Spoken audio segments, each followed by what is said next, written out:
Thích em lên bộ học hết sức trời ơi mình.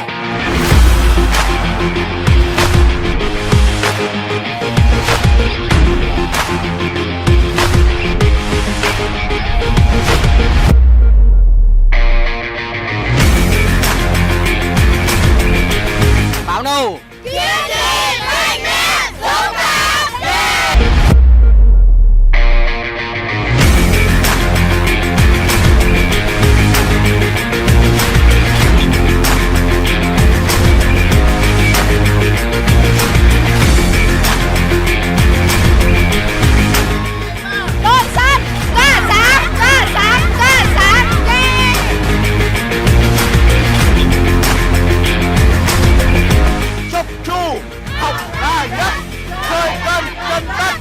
đoàn kết đại đoàn kết thành công đại thành công.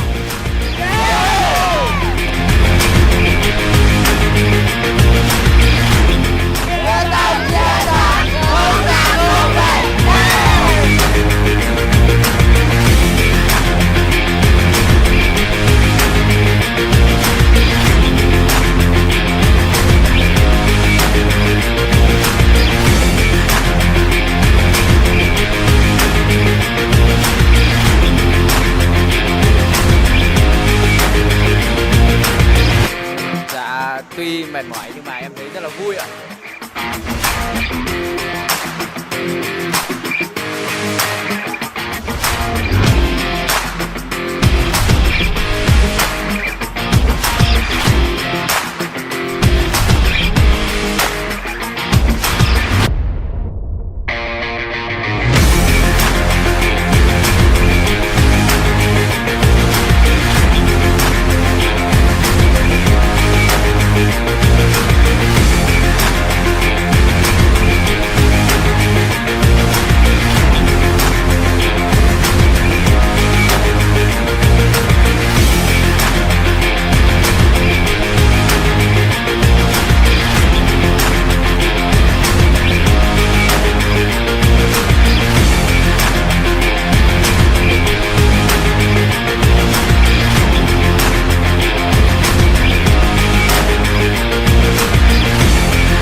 Khóa học Chiến binh đột phá là một khóa học rất là bổ ích.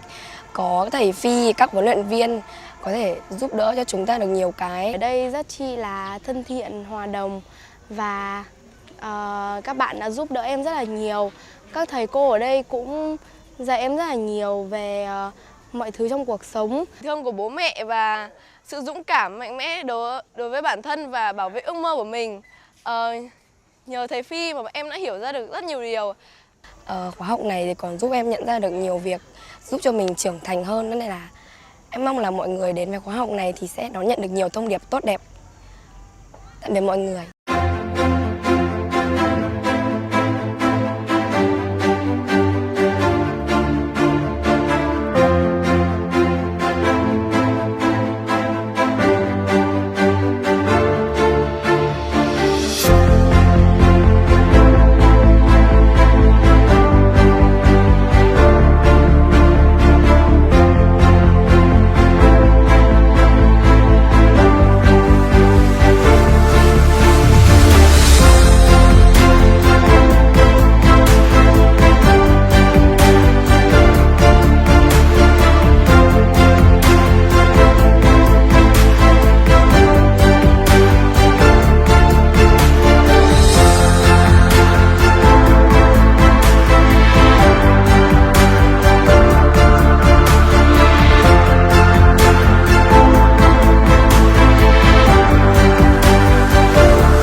tuổi rồi.